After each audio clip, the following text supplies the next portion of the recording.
ओम शांति। आज बाबा की 10/6/2021 के महावाक्य हैं और आज बाबा बोले, स्वयं को रूह समझ, रूहानी बाप से पढ़ाई पढ़नी है। फिर बाबा बोले, जिस बाप से बेहद का वर्षा मिलता है उस बाप को निरंतर याद करना है। आइए अब सुनते हैं आज बाप दादा के मधुर महावाक्य। ओम शांति। आज बाबा कहते हैं, मीठे बच्चे, अमर बाबा आया है तुम्हें ज्ञान का तीसरा नेत्र देने। अभी तुम तीनों कालों और तीनों लोकों को जानते हो। अभी हम बच्चों को बाबा तीनों कालों और तीनों लोकों का ज्ञान दे रहे हैं। प्रश्न, रूहानी बाप रूहों का वर्षा किस आधार पर देते हैं? उत्तर में बाबा कहते, पढ़ाई के आधार पर। जो बच्चे अच्छी रीति पढ़ते हैं, देह अभिमान को छोड़ देही अभिमानी रहने का पुरुषार्थ करते हैं, उन्हें ही बाप का वर्षा मिलता है। लौकिक बाप सिर्फ बच्चों को वर्षा देते, लेकिन पारलौकिक बाप का संबंध रूहों से है, इसलिए रूहों को वर्षा देते हैं। गीत बजा है, भोलेनाथ से निराला दूसरा कोई नहीं। ओम शांति। रूहानी बच्चे रूहानी बाप से अमर कथा सुन रहे हैं। रूहानी बच्चे आत्मा परम पिता परमात्मा बाप से अमर कथा सुन रहे हैं। यह कथा सच्ची सत्यनारायण की कथा, जो भगवान अभी स्वयं अपने मुख द्वारा सुना रहे हैं। रूहानी बाप अमर कथा, रूहानी बच्चे रूहानी बाप से अमर कथा सुन रहे हैं, इस मृत्यु लोक से अमर लोक में जाने के लिए। निर्वाण धाम को अमर लोक नहीं कहा जाता। अमर लोक तुम जहाँ अकाले मृत्यु को नहीं पाते हो, इसलिए उसको अमर लोक कहा जाता है।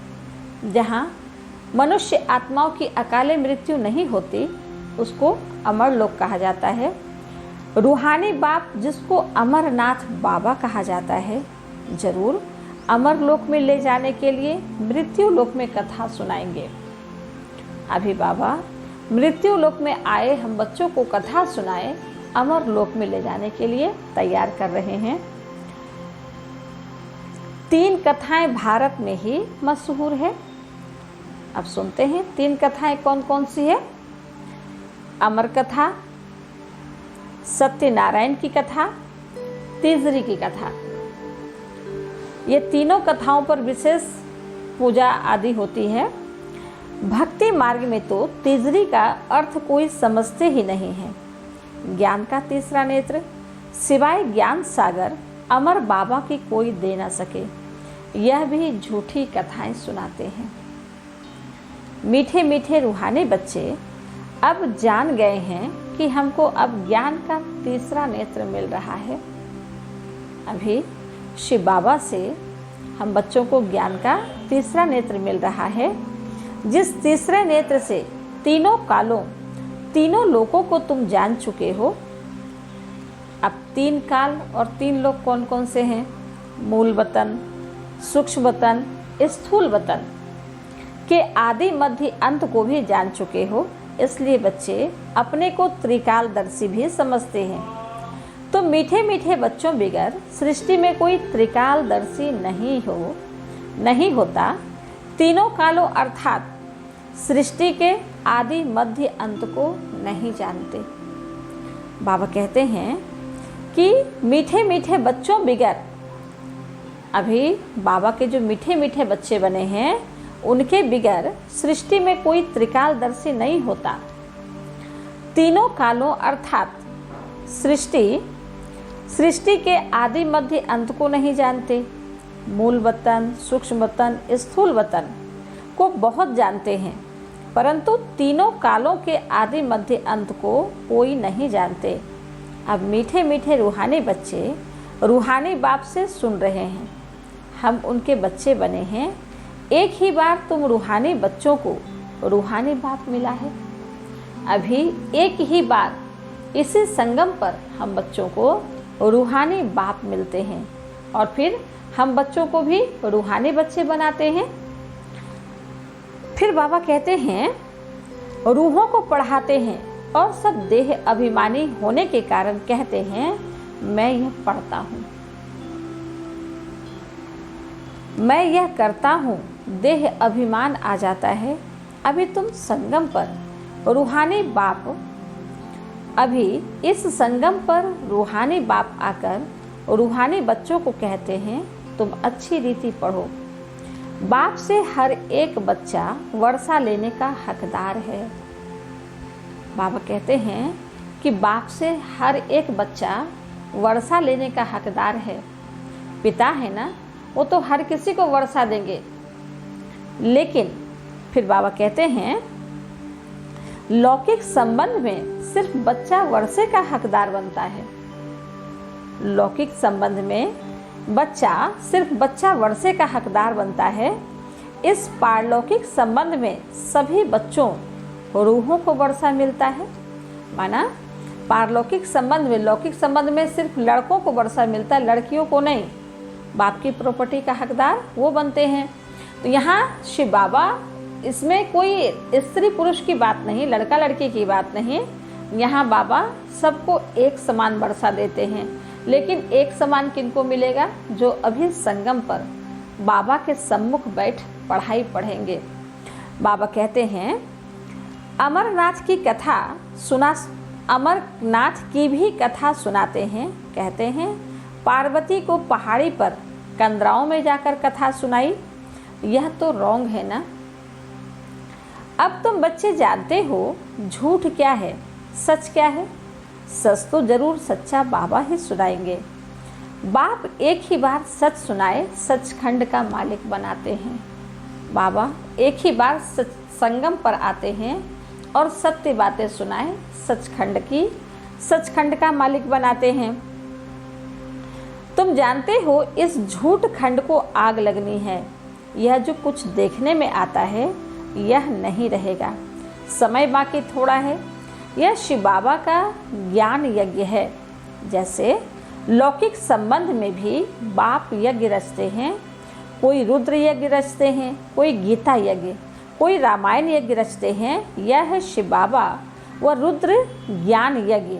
यह अंतिम यज्ञ है। इस यज्ञ के बाद कोई यज्ञ होनी नहीं है, क्योंकि इस यज्ञ का समाप्ति होते होते दुनिया ही बदलनी है। तुम जानते हो हम अमरपुरी में अब जा रहे हैं। बाकी थोड़े मिनट का अब रास्ता है। बाकी थोड़े मिनट का अब रास्ता है। इस बात को गहराई से समझना पड़ेगा। कोई भी मनुष्य को यह पता नहीं है। वह तो कह देते हैं मृत्यु लोक से अमर लोक में जाने के लिए 40,000 वर्ष अभी पड़े हैं। अमरलोक सतयुग को कहा जाता है। तुम बच्चों को अभी बाबा सम्मुख बैठ अमर कथा, तेजरी की कथा, सत्यनारायण की कथा सुना रहे हैं। भक्ति में क्या क्या होता है, भक्ति में कितनी विस्तार होती है ना हर चीज़ों की, हर कथाओं की, वह तो देखा। भक्ति मार्ग का कितना विस्तार है। जैसे झाड़ का बड़ा विस्तार होता है, वैसे भक्ति का भी बड़ा कर्म कांड का झाड़ है।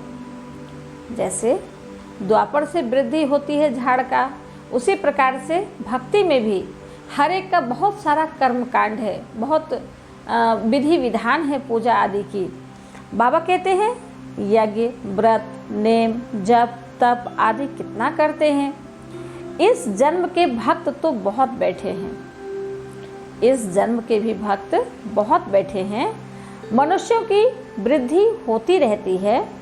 तुम भक्ति मार्ग में आए हो, तब से दूसरे धर्म स्थापन हुए हैं। बाबा कहते जब आप बच्चे भक्ति मार्ग में आए, नीचे उतरते उतरते तो फिर दूसरे धर्म की स्थापना हुई। हर एक का अपने धर्म से कनेक्शन है, हर एक की रस्म रिवाज अलग है। भारत अमरपुरी था, भारत अब मृत्यु लोक है। तुम आदि सनातन देवी देवता धर्म वाले थे, परंतु अब पतित होने के कारण तुम अपने को देवता कहला नहीं सकते। बाबा कहते तुम ही आदि सनातन देवी देवता थे, लेकिन अब नीचे उतरने के कारण अपने को देवी देवता कहला नहीं सकते। यह तुमको भूल गया है कि हम सो देवता थे। जैसे कहते हैं क्राइस्ट ने हमारा धर्म स्थापन किया तो हमारे क्रिश्चियन चले आए हैं। कहते हैं ना कि क्राइस्ट ने धर्म स्थापन किया तो हमारे क्रिश्चियन चले आए। ऐसे नहीं कि यूरोपियन धर्म के हैं, यूरोपियन धर्म के हैं। वैसे तुम हिंदुस्तान में रहने वाले अथवा भारत में रहने वाले देवी देवता धर्म के हो, परंतु अपने को देवता कहला नहीं सकते। समझते हो हम तो पापी नीच कंगाल भिखारी हैं।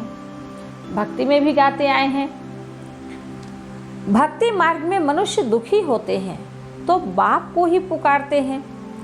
यह सिर्फ तुम ब्राह्मण बच्चे ही जानते हो कि जिस बाप को पुकारते आए हैं वह हमको बेहद का वर्षा देने के लिए अमर कथा सुना रहे हैं। जिस बाप को भक्ति में पुकारते आए हैं तो वो बाप अभी हम बच्चों को बेहद का वर्षा देने के लिए आए हैं। बेहद का वर्षा देने के लिए अमर कथा सुना रहे हैं। हम अमरपुरी के मालिक बनने वाले हैं। अमरपुरी को स्वर्ग कहा जाता है। तुम कहेंगे हम स्वर्गवासी बनने के लिए पुरुषार्थ कर रहे हैं। कलयुग में मनुष्य मरते हैं तो कहते हैं स्वर्गवासी हुआ। अब उसने कोई स्वर्ग में जाने के लिए पुरुषार्थ थोड़ी किया। जब मेहनत नहीं की, पुरुषार्थ नहीं किया तो वो स्वर्गवासी कैसे हुआ?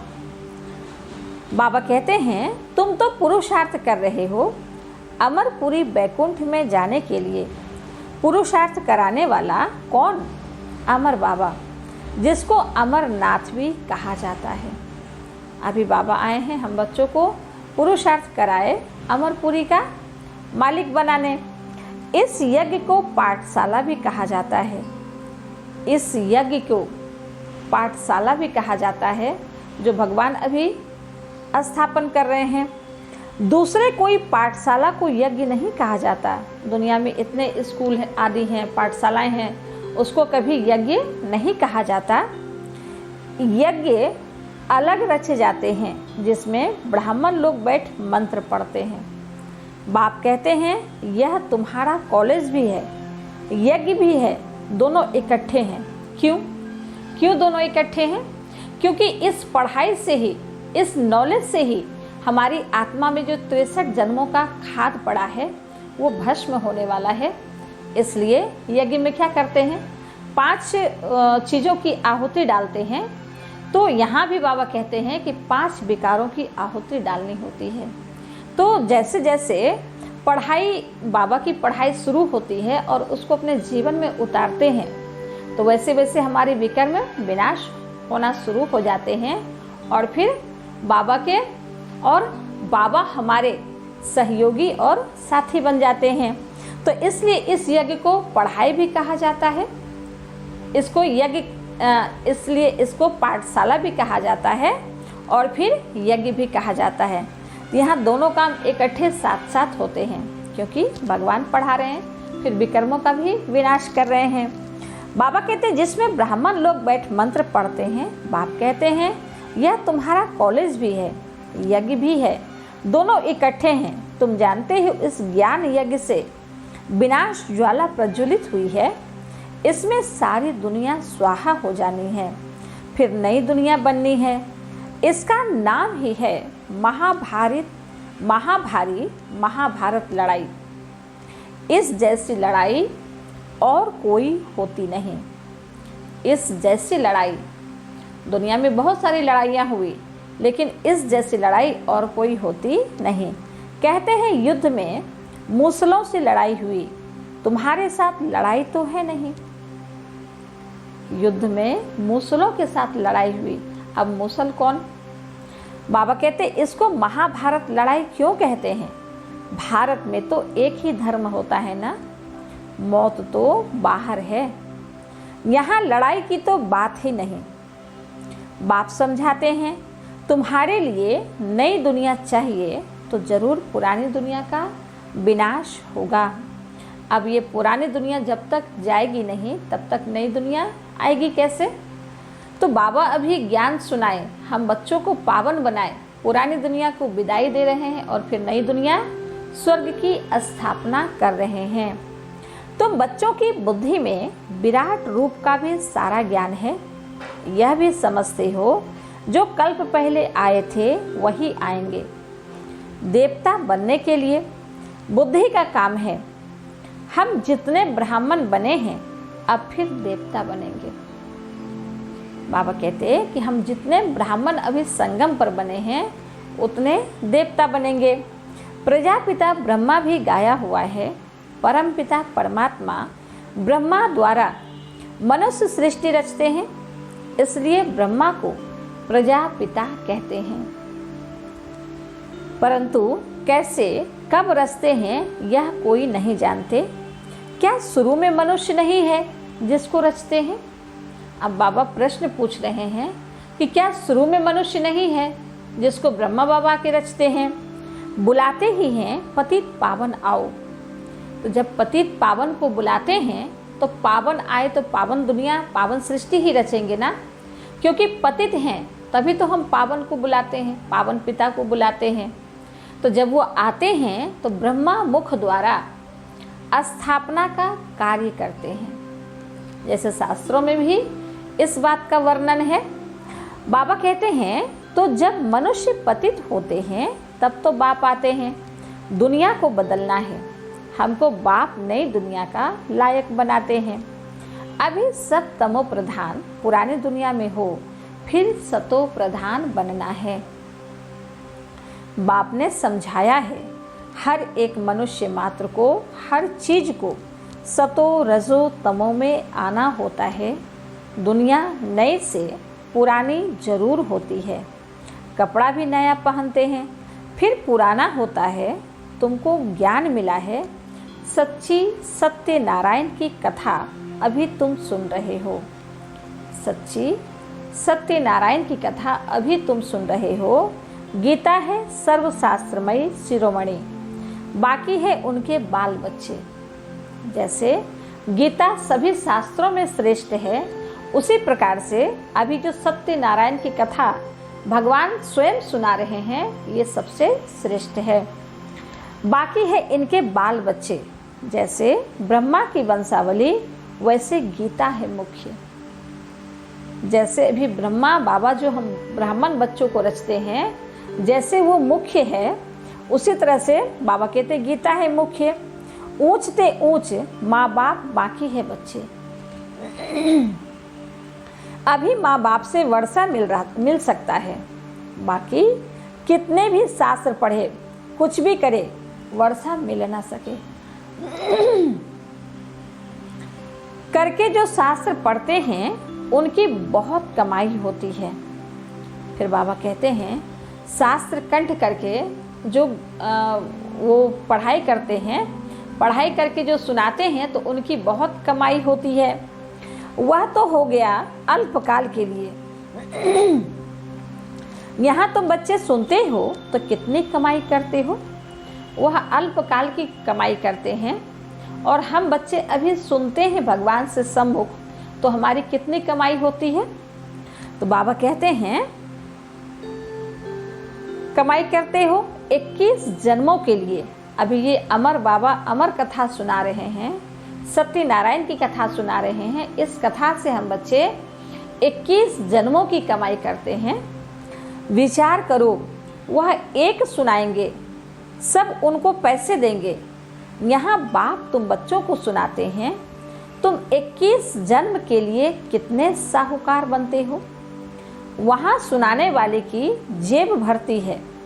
भक्ति आदि करना प्रवृत्ति मार्ग वालों का काम है। तुम हो प्रवृत्ति मार्ग वाले।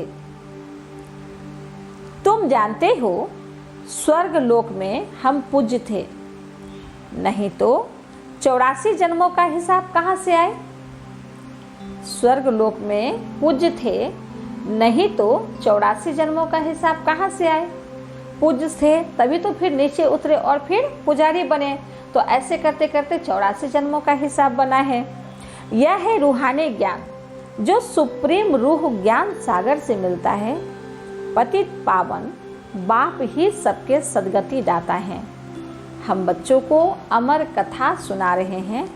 जन्म जन्मांतर झूठी कथा सुनते आए हो, अब सच्ची कथा सुनकर तुम 16 कला संपूर्ण बनते हो। जन्म जन्मांतर झूठी कथा सुनते क्या होते आए हैं। बाबा कहते हैं झूठी कथा सुनते आए हो, तो झूठी कथा सुनते सुनते नीचे गिरते आए हैं। जैसे भक्ति में तो हर कोई पूजा पाठ आदि करते हैं, लेकिन कोई ऊपर तो नहीं चढ़ पाए ना। तो भक्ति है गिरती कला और ज्ञान है चढ़ती कला। तो अभी भगवान ज्ञान सुनाए पावन बना रहे हैं और ऊंचते ऊंच हम बच्चों को लेके जा रहे हैं। बाबा कहते हैं जन्म जन्मांतर झूठी कथा सुनते आए हो, अब सच्ची कथा सुनकर तुम 16 कला संपूर्ण बनते हो। चंद्रमा को 16 कला संपूर्ण कहा जाता है, सूर्य के लिए नहीं कहते। तुम जानते हो हम आत्माएं भविष्य में सर्वगुण संपन्न 16 कला संपन्न बनेंगे। फिर आधा कल्प के बाद उन्हों में खाद पड़ जाती है। अभी तुम पढ़ते हो हम फिर से सर्वगुण संपन्न 16 कला संपन्न 100 देवता फिर से बन रहे हैं। इस पढ़ाई से हम इतने ऊंच बन रहे हैं। हम आत्माएं पहले अपने घर जाएंगी। कौन सा घर? परम धाम। फिर हम शरीर धारण कर 100 देवता बनेंगे। फिर चंद्रवंशी घराने में आएंगे। 84 जन्मों का हिसाब किताब चाहिए। किस युग में, किस वर्ष में कितने जन्म हुए। बाप ने 84 जन्मों की सच्ची सच्ची कथा अब सुनाए हैं। तुम बच्चों को कहेंगे तुम भारतवासी 84 जन्म लेते हो। अपने को एक तो ब्राह्मण समझना पड़े। मम्मा बाबा कहते हो ना, मम्मा बाबा कहते हो ना। वर्षा शिव बाबा से लेते हो। ब्रह्मा बाबा द्वारा ब्रह्मा भी उनका हो गया। ब्रह्मा भी शिव बाबा का बच्चा हो गया। ब्रह्मा से वर्षा मिल ना सके, यह भी भाई हो गया। यह शरीरधारी है ना। तुम सब बच्चे वर्षा उनसे लेते हो, इन ब्रह्मा से नहीं। तुम सब बच्चे वर्षा उनसे लेते हो, शिव बाबा से लेते हो, इन ब्रह्मा से नहीं। ब्रह्मा का भल मुख है, लेकिन ज्ञान देने वाला तो ज्ञान सूर्य शिव बाबा हैं, जिससे वर्षा नहीं पाना है। बाबा कहते ब्रह्मा से नहीं, जिससे वर्षा नहीं पाना है, उनको याद नहीं करना है। एक शिव बाबा को ही याद करना है। उनको ही कहते हैं तुम माता पिता हम बालक तेरे। तुम उनके पास आते हो तो बुद्धि में रहता है। हम शिव बाबा के पास जाते हैं, याद शिव बाबा को ही करना है। आत्मा बिंदी है, उसमें 84 जन्मों का पाठ नोंधा हुआ है। एक छोटी सी आत्मा, उसमें 84 जन्मों का पाठ नोंधा हुआ है। आत्मा भ्रीकुटी के बीच में रहती है, उड़ती भी सेकंड में है। मैं आत्मा एक शरीर छोड़ दूसरा लेती हूँ। भ्रीकुटी के बीच जाए विराजमान होती हूँ। बुद्धि में समझ है हमारी आत्मा ऐसी है। जब ज्ञान की समझ होती है तो आत्मा की भी समझ हो जाती है कि हमारी आत्मा ऐसी है। क्योंकि जब ज्ञान मिलता है तो पहले परमात्मा की समझ मिलती है ना, तो परमात्मा की समझ मिलने के कारण फिर आत्मा की समझ मिल जाती है। तो बाबा कहते हैं सत्युग में तो कोई ऐसी चीज देखने की आश नहीं रहती। आत्मा को देख सकते हैं दिव्य दृष्टि से, कोई इन आँखों से देखने की बात नहीं है। भक्ति मार्ग में ही साक्षात्कार करते हैं। जैसे राम कृष्ण का शिष्य विवेकानंद था, उसने बताया है, राम कृष्ण का शिष्य विवेकानंद था, उसने बताया है, मैं सामने बैठा था तो उनकी आत्मा निकल मेरे में प्रवेश हो गई। जिस गुरु को वो मानते थे तो उन्हों को ऐसा महसूस हुआ कि उन्हों की आत्मा निकली और मेरे में प्रवेश हो गई। ऐसे कोई होता नहीं। बाबा कहते आत्मा किसी में प्रवेश ऐसा नहीं होता, तो ऐसे कभी होता नहीं। आत्मा कैसे एक शरीर छोड़ दूसरे में प्रवेश करती है, यह सब बातें तुम बच्चों को समझाई जाती है। अभी तुम समझते हो हम अमर लोक में जाने के लिए पुरुषार्थ कर रहे हैं। अमर लोक में हम जन्म लेंगे, वहाँ हम गर्भ महल में होंगे।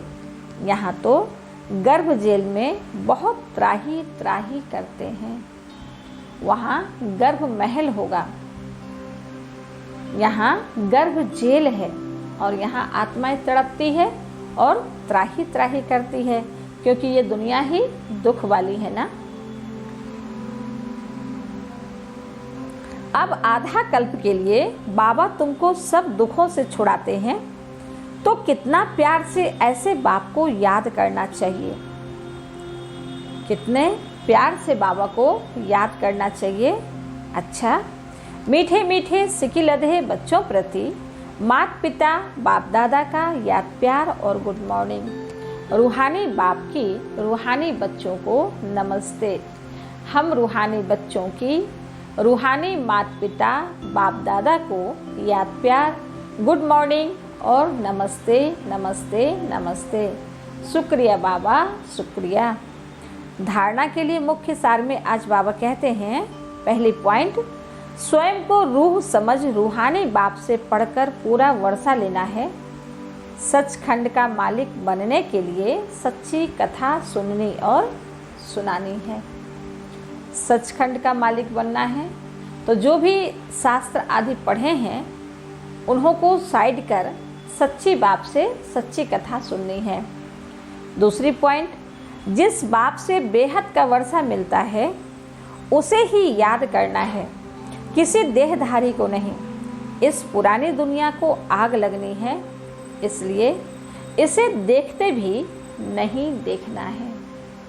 अब यह दुनिया गई की गई। वरदान है आज का, मन मनाभव की विधि द्वारा मन रस की स्थिति का अनुभव करने और कराने वाले सर्व बंधन मुक्त भव।